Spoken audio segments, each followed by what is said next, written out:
अस्सलाम वालेकुम। बिस्मिल्लाह। गांव के और आसपास से आए हुए सभी उलमाए कराम का, बुजुर्गों का, नौजवान साथियों का मैं खैर मकदम करता हूँ कि आप सभी ने अपना वक्त दिया। आज जो मुल्क के हालात हैं वो किसी से छुपी हुई बात नहीं है। आज की सरकार ध्रुवीकरण करके मुसलमानों के खिलाफ नफरत फैला करके वोट लेने का काम कर रही है और आज़ादी के बाद से पूरे मुस्लिम समाज का वोट सभी पार्टियों ने, चाहे वो कांग्रेस हो, जनता दल हो, सपा हो, बसपा हो, ये सभी पार्टियों ने भाजपा को, आरएसएस को, जनसंघ को हराने के नाम पर वोट लेती रही है। आज मुसलमानों से नफरत करके पिछड़े और दलित समाज के भाइयों का भी कोई फायदा नहीं है, उनका सिर्फ वोट लिया जा रहा है। उसी तरह से मुस्लिम समाज का आज़ादी के बाद से सिर्फ वोट लिया जा रहा है, उनके तरक्की के लिए, उनके विकास के लिए, उनकी सुरक्षा के लिए, उनकी हिफाजत के लिए कोई काम नहीं किया जा रहा, बल्कि उसके मुखालिफ ही काम किया जा रहा है। तो इसकी वजह क्या है और क्यों मुस्लिम समाज इस जो गफलत में पड़ा हुआ है, सियासी साजिश का क्यों शिकार होता जा रहा है, ये आज हम सभी को समझना है और उस पर गौर फिक्र करना है। अल्लामा इकबाल ने इसी के मुताल्लिक एक शेर कहा था कि कुव्वते फिक्र वो अमल पहले फना होती है, तब किसी कौम की शौकत पे सवाल आता है। तो मुस्लिम समाज के जो हालात है, जो जिंदगी तंग से तंग होती चली जा रही है, जो दुश्वारी, परेशानी, लाचारी, बेबसी और जो जुल्म हो रहा है, वो हमारे सोच और फिक्र से ताल्लुक रखता है और उसके हिसाब से जो हम अमल कर रहे हैं उससे उसका ताल्लुक रख रहा है और हमारी बर्बादी की और कोई वजह नहीं है। इसी को अल्लामा इकबाल ने कहा था। वह इसलिए कि अभी मुफ्ती शफी खान साहब ने बताई कि हम वोट देते चले आ रहे हैं। हाँ, संविधान ने हमें हमारी हिफाजत के लिए और हमारे समाज की हिफाजत के लिए और इस समाज और मुल्क की हिफाजत के लिए हमें एक अधिकार दिया था, वोट का अधिकार। और इस वोट के अधिकार जो हमारे लिए था, हमने साजिश का शिकार होकर के मुस्लिम समाज आज़ादी के बाद से आज तक दूसरे के खाते में जमा करता रहा।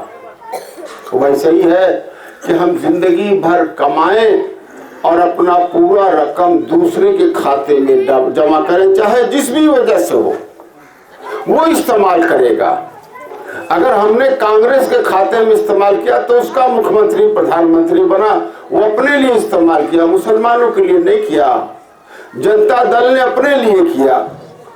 कैसे किया, इस पर चर्चा होने में बहुत वक्त लगेगा। सपा ने अपने लिए किया, अपने समाज के लिए, बसपा ने अपने समाज के लिए किया। हमने सब पर भरोसा किया, मगर किसी ने हमारे साथ इंसाफ नहीं किया। तो हमारी दुश्मनी किसी से नहीं है, न हमारा दुश्मन कोई है, न भाजपा है, न सपा है, न बसपा है, न कांग्रेस है, क्योंकि सबका सलूक एक जैसा है। आज भाजपा सरकार है, उसका भी सलूक यही है। वो भी कहते हैं मोदी जी सबका हाथ सबका विकास, मगर ये भी धोखा है। बसपा नारा दिया कि दलित मुसलमान करो विचार, कब तक सहोगे अत्याचार, मगर उसने मुसलमानों की जब वोट ले लिया तो उसे भूल गई। सपा सरकार कहा कि हम 18% आरक्षण देंगे। 2012 में सरकार बनी तो 50% उन्होंने यादव भाइयों को भर्ती की, मुसलमानों को 2% भी नहीं भरा। तो साजिश तो सबने किया, नारा तो बहुत लुभावने सबने दिया, मगर सबने धोखा दिया। इस हम समझ नहीं पाए और सोच फिक्र। मगर एक बात है, एक मिसाल मैं दे दूं कि आज से अगर 30 साल पहले 25 साल पहले आप जाएंगे तो दलित समाज और यादव भाई भी हमसे बहुत बदतर हालत में थे, हर मामले में हमसे बदतर हालत में थे। मगर उन्होंने इस वोट के अधिकार को समझा और उन्होंने इस वोट के अधिकार को अपनी पार्टी जब बनाई, अपना विधायक बनाया, अपनी सरकार बनाई, तो दोनों समाज की हालत बदल गई। आज यादव समाज और दलित समाज जो खास तौर पर हमारे चमार भाई हैं, मुस्लिम समाज से बहुत आगे बढ़ गए। हर जगह डीएम एसपी मिलेंगे, उनके दरोगा सिपाही मिलेंगे, हर कार्यालय पर मिलेंगे, मगर मुस्लिम समाज नहीं दिखेगा, उन पर जुल्म नहीं हो सकता साथियों। तो ये वोट का अधिकार उन्होंने पहचाना, मगर हमने ये नहीं सोचा कि वोट का अधिकार ये हमारे लिए है। इसीलिए मैं ये आपसे कहना चाहता हूं कि इसका कैसे ठीक होगा, ये अल्लामा इकबाल ने इसके लिए भी एक हल बताया है कि अफराद के हाथों में है अक़वाम की तकदीर, हर फर्द है मिल्लत के मुक़द्दर का सितारा। उन्होंने कहा किसी कौम की तकदीर किसी दूसरे के हाथ में नहीं है, किसी दूसरे कौम के हाथ में नहीं है, किसी दूसरे फर्द के हाथ में है। किसी कौम की तकदीर उसके लोगों के हाथ में है, उसके लोगों के हाथ में है। और हर फर्द, सिर्फ डॉक्टर अयूब नहीं, बल्कि हर फर्द अपने कौम की तकदीर लिखता है, तकदीर का सितारा है, उसको बुलंद करे या उसको डुबा दे, हर फर्द करता है। डॉक्टर अयूब से कुछ नहीं होता। 2012 में आप वो पीस पार्टी की तरफ से लड़ रहे थे, डॉक्टर अयूब बन के लड़ रहे थे, मैं विधायक बन गया खलीलाबाद से। उसके बाद आपने लड़ना बंद कर दिया तो हमारी जमानत जब्त होती गई, पार्टी की जमानत जब्त होती गई। तो हर फर्द जब तक जिम्मेदार नहीं रहेगा तब तक ये काम नहीं हो सकता। साथियों, इसी को आज गौर फिक्र करना है, सोचना है हम सभी को। और यही तो हमारे मुफ्ती शफी खान साहब ने बताया कि अल्लाह का हुक्म है कि अपने में से अपना अमीर चुनो, और हमारे नबी का तरीका है कि अपने में से अपना अमीर चुनो और उसकी सिर्फ हिमायत करो। हम बड़े जोर शोर से हम मुहर्रम का त्योहार मनाते हैं, हम मातम करते हैं कि हुसैन रज़ियल्लाहु अन्हु ने अपनी शहादत दी, और ये बड़े फख्र से कहते हैं कि इस्लाम जिंदा होता है करबला के बाद। मगर हमने उससे सोचा नहीं कि हमारे हुसैन रज़ियल्लाहु अन्हु ने अपनी और अपनी खानदान की शहादत क्यों दी? क्योंकि वो कभी जालिम की हिमायत नहीं करना चाहते थे, उनकी बैत नहीं करना चाहते, उनकी सरकार नहीं बनाना चाहते थे। मैं इसमें पढ़ना नहीं चाहता कि यजीद जालिम थे कि नहीं थे, वो तो वो समझे, मगर उन्होंने बेहतर नहीं समझा। एक जिसको पसंद नहीं कर रहे थे उसकी हिमायत नहीं की, अपनी और अपने पूरे खानदान की शहादत दे दी। और हम जो सबसे बड़ा जालिम होते हैं ये सरकारें, किसी ने हमारे साथ नाइंसाफ नहीं किया और हम सबकी हिमायत करते चले आ रहे हैं। तो ये बात हम सभी को समझना होगा। तो इस्लाम तब जिंदा होगा जब हम उसके मिसाल पे चलेंगे। मातम मनाने से कुछ नहीं होने वाला है, आप कोई और काम करने से कुछ नहीं होने वाला है। अगर पूरे देश का मुसलमान अगर मस्जिद में 1 साल तक लगातार बैठ के दुआ करता रहे और तस्बीह गिनता रहे तो हमारी हालत नहीं बदल सकती। हालत तो बदलेंगे जब हम काम करेंगे, क्योंकि ये दुनिया दारुल अस्बाब है। हमारे नबी से बेहतर कोई दुआ करने वाला नहीं था। उन्होंने दुआ नहीं की बल्कि जंग लड़ी हुकूमत के लिए, जुल्म के खिलाफ। ये जंग है जो हम सियासत करते हैं।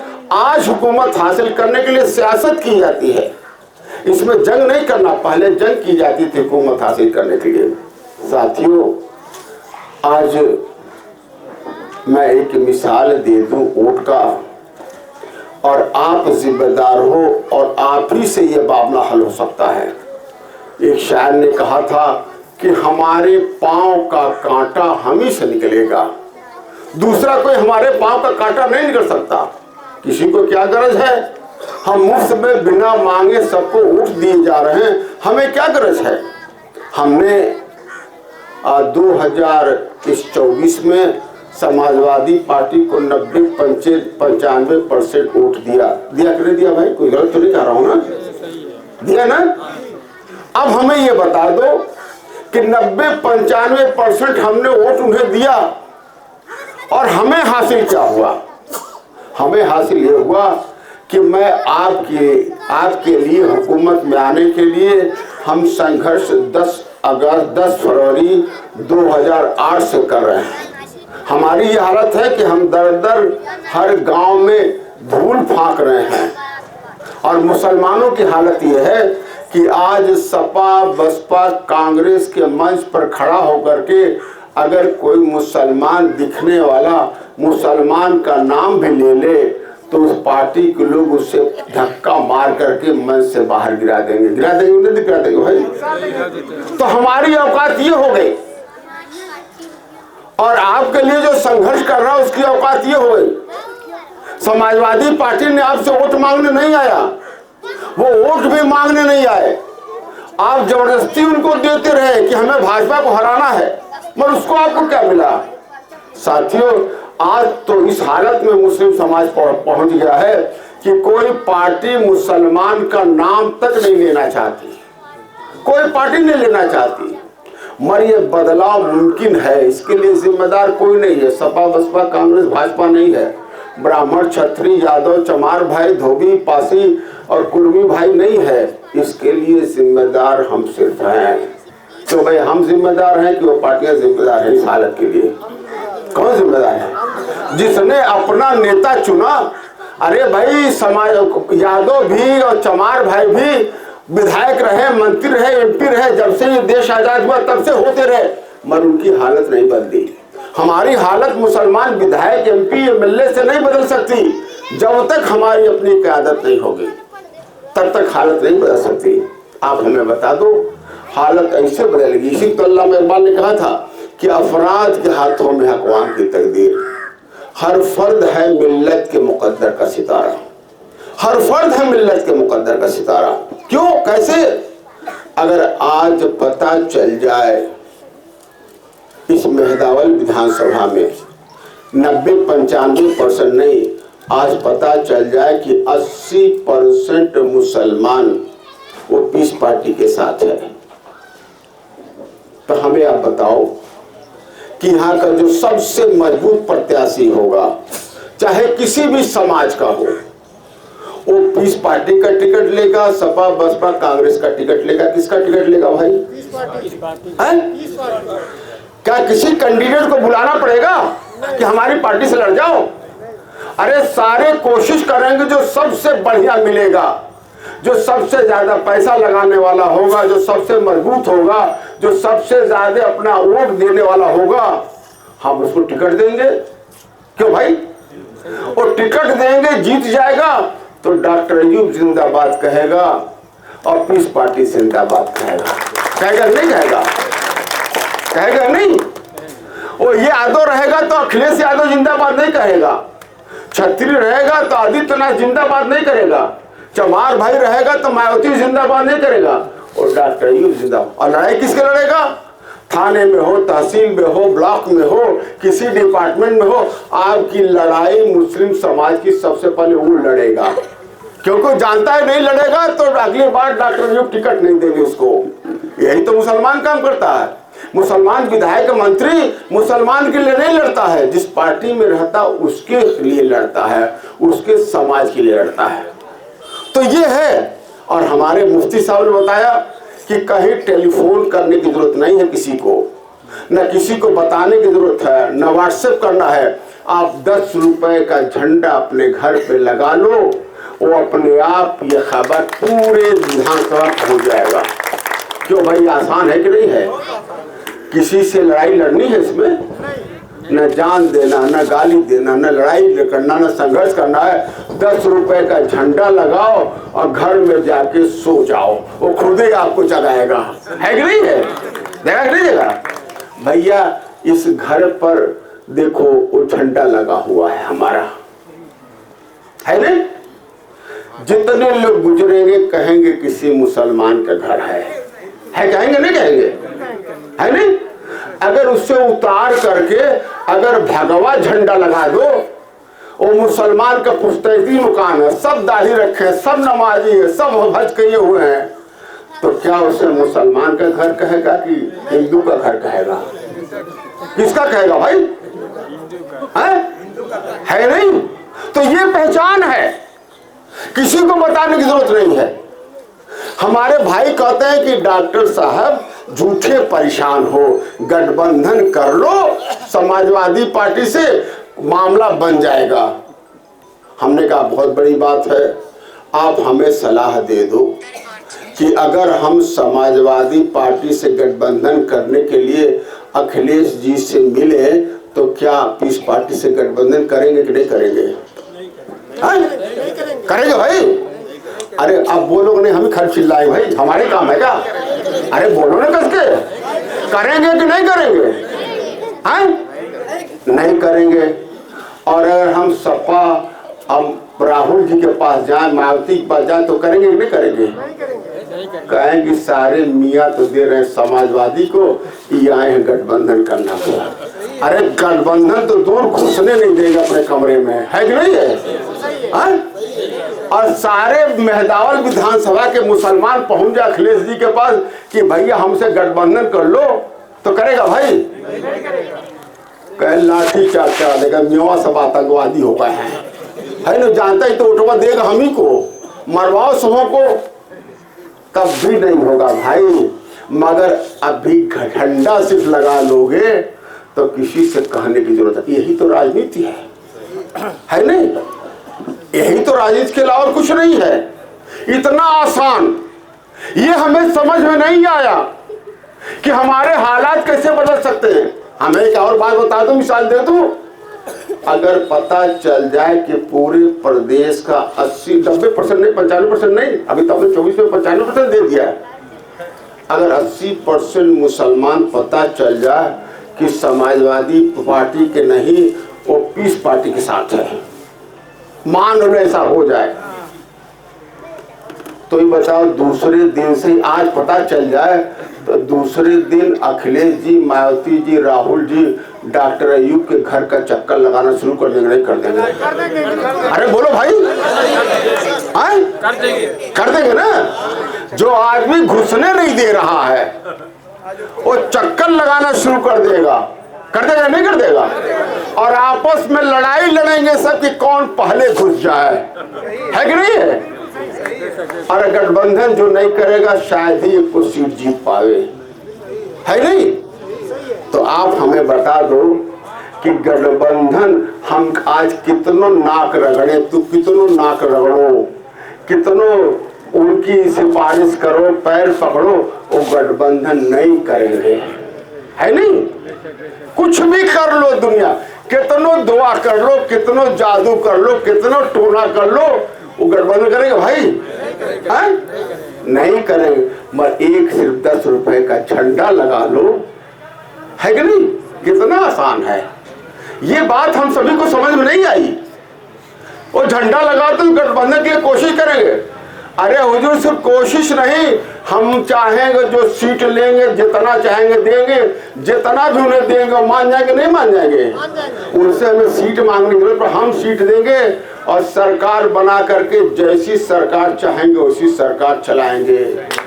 और जब सरकार में हिस्सेदारी हो जाएगी तो क्या किसी थाने पर डॉक्टर अयूब को फोन करना पड़ेगा कि भाई भाई हमारा जा रहा है, उस पर काम करवा दो?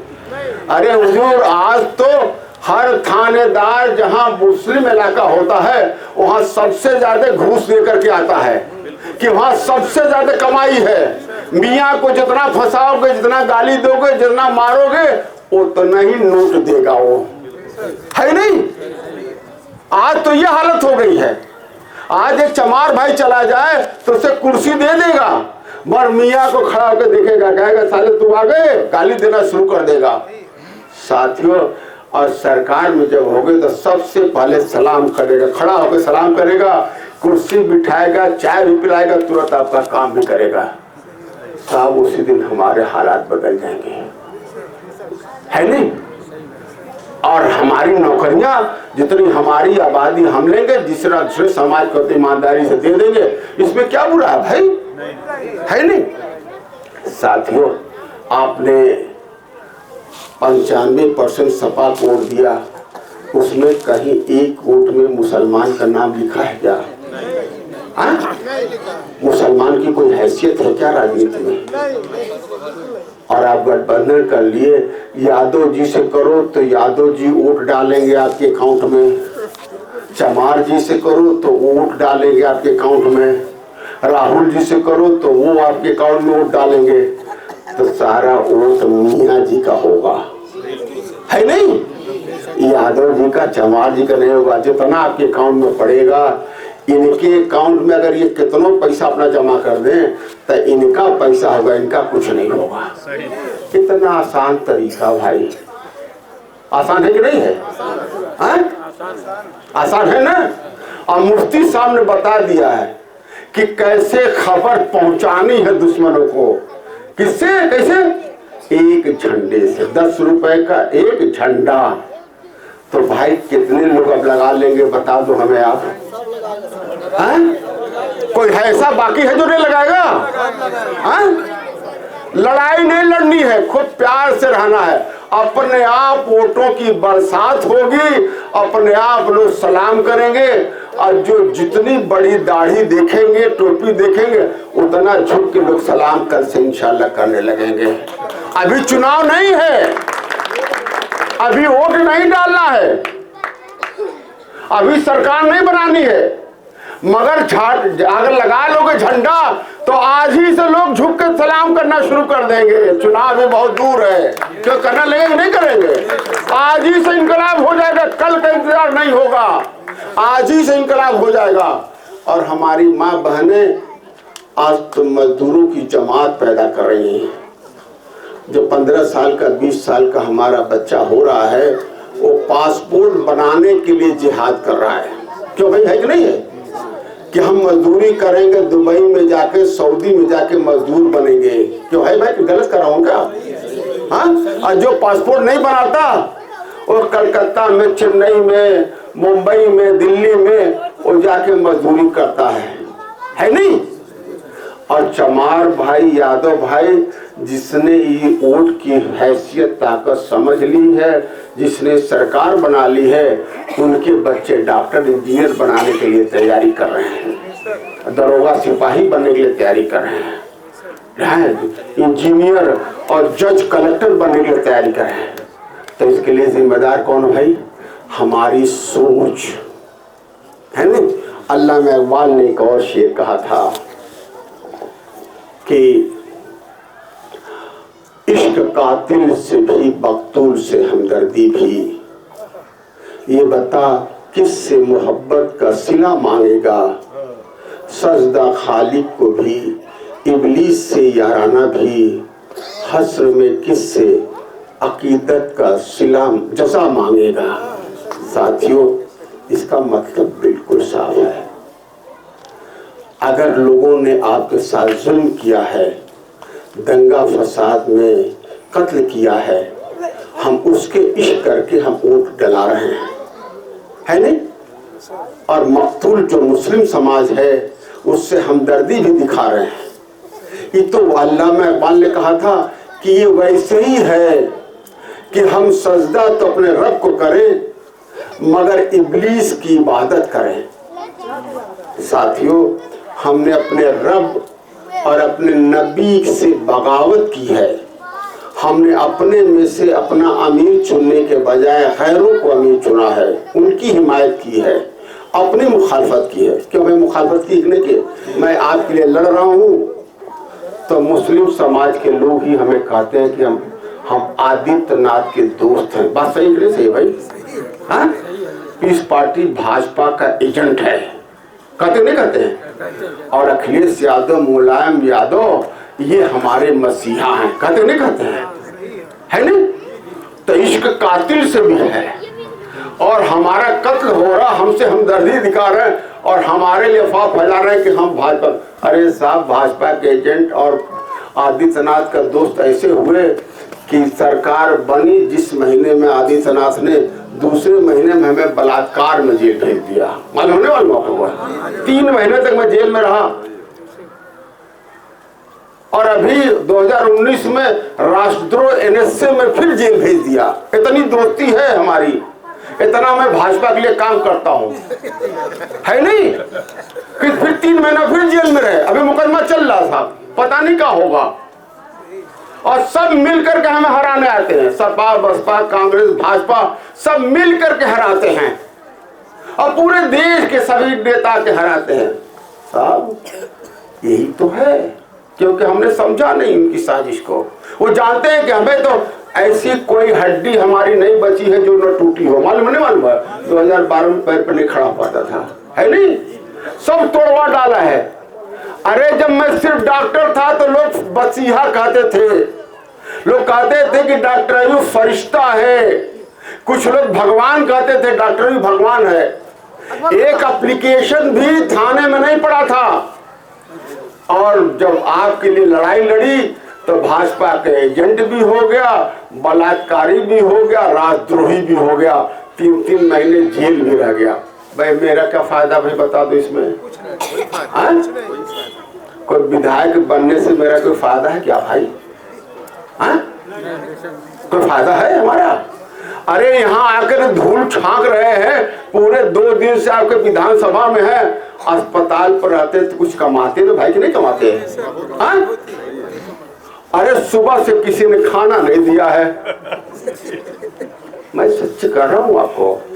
कल भी कोई खाना नहीं दिया था, भूख से तड़प रहे थे, आज भी खाना नहीं मिला है।